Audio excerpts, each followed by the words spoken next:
Story of Peyton Place.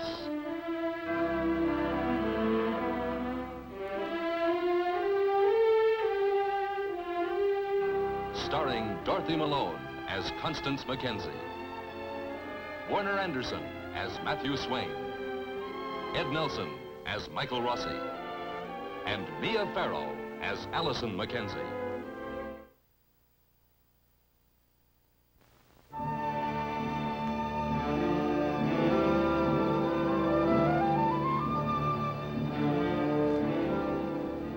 Elliot Carson got up before dawn this sub-zero morning to make the long, cold journey downstate from Peyton Place to White River. This is a pilgrimage that Elliot will repeat each month for many years to come, to report to his parole officer for the duration of his unexpired sentence for the murder of Elizabeth Carson, his wife.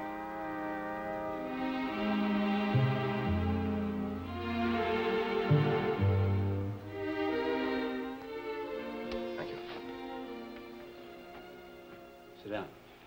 Thank you. Well, Mr. Carson, how's your job working out? Well, my father's in the hospital, but I can handle the shop. Sorry about your father. Is that a present for him? No, it's someone else. Someone else? It's just a sweater. Oh. What happened in Peyton Place with that man named George Anderson? You have it right there in front of you, haven't you? That's right, Carson. How'd you become involved? Well, he locked himself in an office with a gun. And I talked my way in.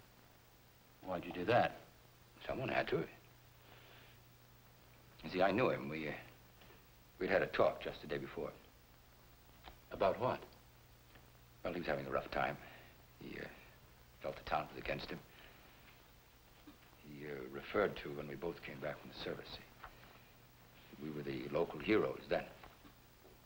He identified with you, the Peyton Place outcast. If you want to put it that way. And you identified with him. Look, he was in trouble. He needed help. No one else was getting anywhere. And you became the town hero again. Well, that's not why I did it. Why, then? Because he needed help. Look, what are you trying to do, analyze me? I wasn't trying to prove anything to anyone. Just helping out a fellow human? Yes. Yes. Well, what is this, anyway? Everything I do is wrong? Anything at all? Don't you guys ever lay off?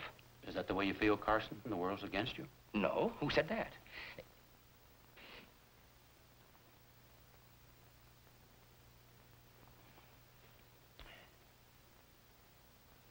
No, that's not the way I feel.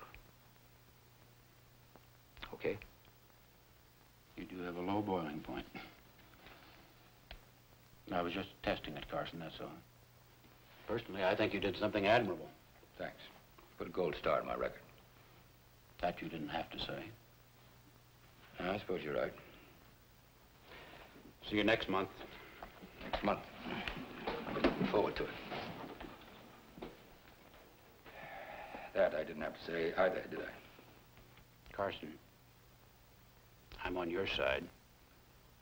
And my job is to try to help you stay out of trouble. Remember that. Yeah.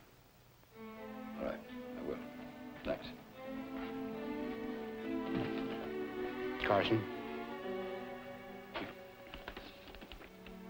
you forgot this. A present for someone? Thanks.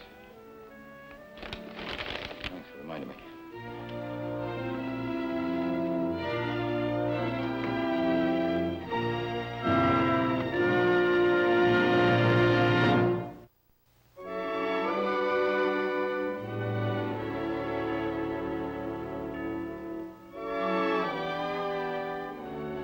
Hello, Constance. Oh, hello, Elliot.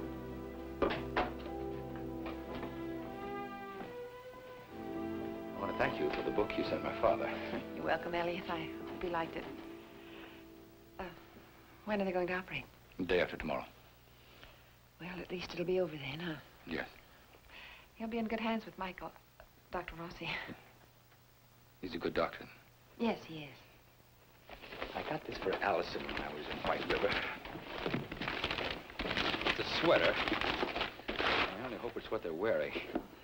Very thoughtful of you, Elliot. Well, you don't have to say it's for me. You can tell her whatever you like. Well, it's more than that, though.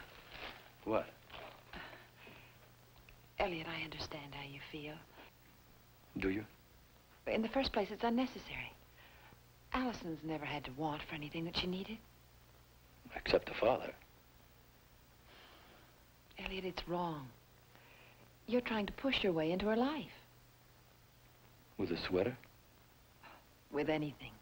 This is only the beginning. I only want to help. Help her by leaving her alone.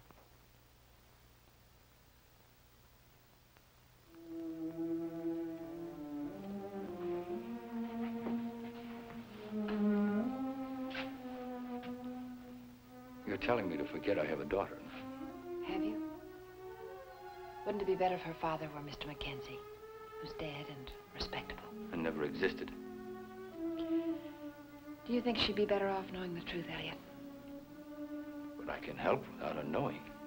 You keep talking about helping her. How? By giving her a sweater. Do you think that's what it means to be a parent? I wish I could afford to do more. But you can't. And even if you could, it's too late now. The pattern's been formed. I've had to be both mother and father. I've had to be the answer to all her needs and all her problems. And then, now, just because you want to give her a... All right. All right, you made your point.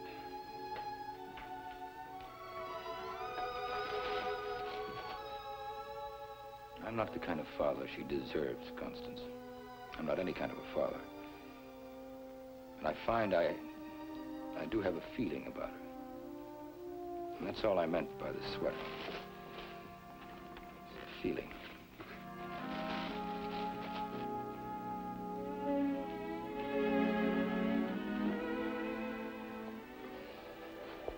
Thank you, Elliot.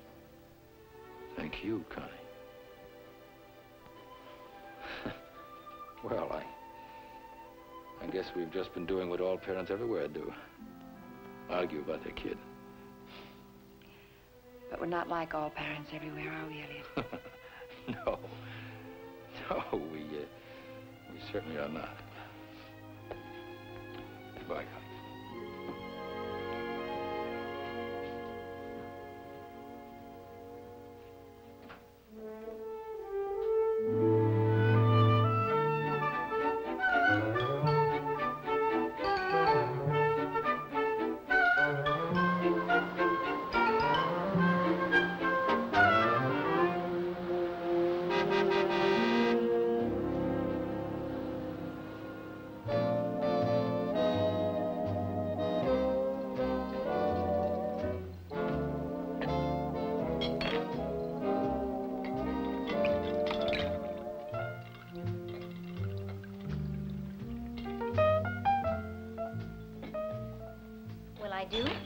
You'll be a smash.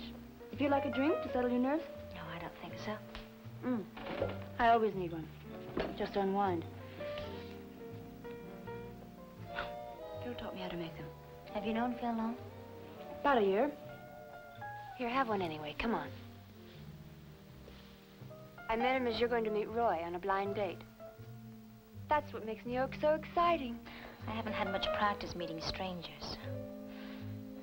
Maybe I do need to unwind. How can you stand it? Drink it up. It's better than having butterflies. I wish you knew something about this fella Phil's bringing along, just so I can make conversation.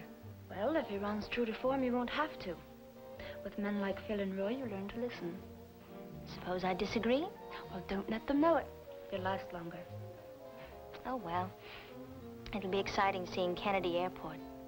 You know, I've only been to an airport twice before in Boston. You know, this fella we're going to meet, do you know where he's coming from? He's from Amsterdam. He's their European representative. Ah, Europe. Do you ever think we'll get there? Sure.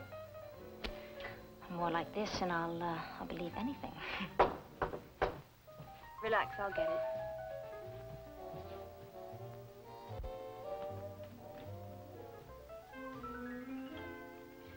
Come here. Hi, sweetie. Well, let's have a look at you. Alike. Sharon, honey, this is Roy. Well, what did I tell you? Ellie gave you quite a build-up, Sharon. I could hardly stand the suspense. No wonder he's VP in charge of sales. Hello. Come on, this way.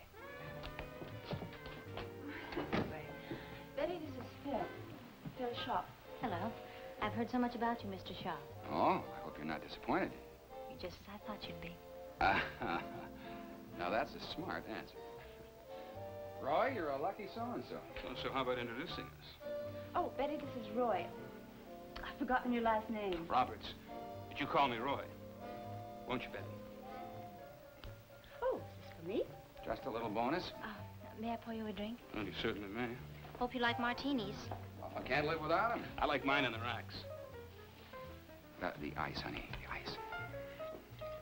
Don't swamp it. Roy? Thanks. How about one for our little bartender? No, I still have my things. Oh. Well, here's to fun. To fun. To fun. Oh, Phil, this is divine. I've always wanted an alligator fur. Oh, sweetie, you're so extravagant. Yeah, it was a good buy, and you've been a very good little girl. I can't stand me when I overplay, but isn't it dreamy? Oh, it's beautiful. You must have guessed what she wanted. I think I'll change places right now. What time do we have to be at the airport? One more for the road, and we're on our way. How about pouring? How long have you lived in New York? Oh, on and off. You going to stay a while this time? Yes, if I don't get bored. Well, I know what you mean. I get into town fairly often. I'd like to try and liven things up for you. I bet you're a good dancer. Pretty good. Hey, I know a real crazy place down in the village. Phil? Phil? Yeah? Hey, how about dropping by that new Watusi joint after we drop Barnes off at his hotel? Oh, I made a reservation at Henri's. I thought the girls might enjoy a quiet dinner. Well, anything you say. Drink it down, Betty. It's going to be a long, cold drive.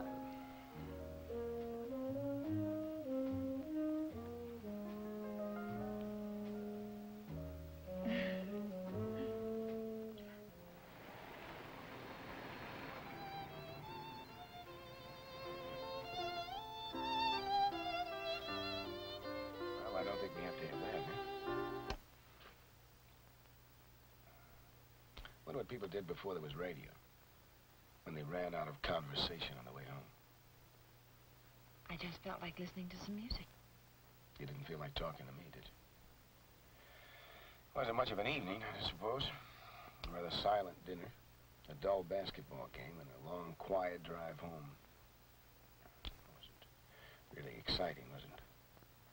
Sounds kind of conventional. Somehow I never thought I'd use that word to describe our relationship. What happened to it, Connie? I had a good time tonight. I didn't find it unexciting. I did.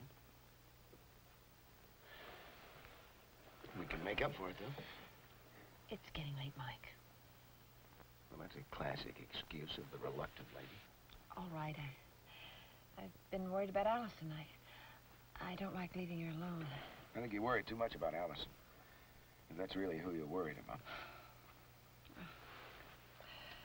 Oh, it's everything. I know you have problems. And I don't want to bore you with them. You didn't bore me. It's just that sometimes a man wants to be something other than a sympathetic ear. What do you want us to do, sit out here in court like teenagers? Well, if you'd have been in a different mood, we could have gone to the cottage. It's a small town, Mike. Well, you didn't think it was too small a few weeks ago. I mean, what is it, Connie? I mean, sure, that's part of it, but there's more to it than that. Now, be honest with me. Why is it whenever we want to talk, I want to talk to you, or I want to kiss you, there's always something. Whenever I want to think of we might have a future together, I'm always tripping over your past all of a sudden. It's just like an obstacle course. We always have to think of something else or someone else, someone other than ourselves. There are other people in the world, and I can't pretend they don't exist. What do you expect of me? Or us? You want us to behave like giddy teenagers? Or do you want to take that 90-mile ride to Boston and get married? Is that it? Just tell me and we'll go. We'll go right now. Is that the only way you could do it?